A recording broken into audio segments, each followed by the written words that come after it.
हे सोनू, हाँ मौसा। चला जो एयरपोर्ट हमारा लड़का अमेरिका से पढ़ के आवत 25 साल बाद के लिए आया तो। मौसा तू तो कहा रहे हमारे लड़का उड़का ना है तो के हम गोद ले आई। अबे 6 महीने का रहा तब पढ़ाई चला कर रहा। एकर मतलब तू हमें गोद ना ले आया। अबे तो झूठ बोले रहे हमके हमरे घर रहबे हमरे घर कमा कुल करबे।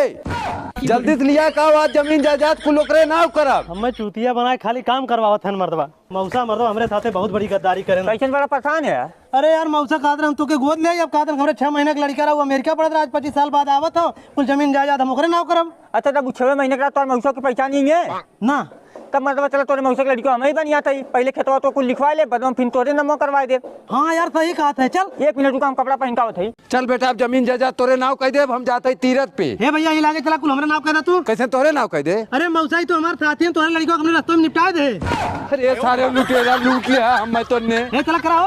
पागल है हम केहू के नाम नहीं करम ना तो रही नाम नहीं ना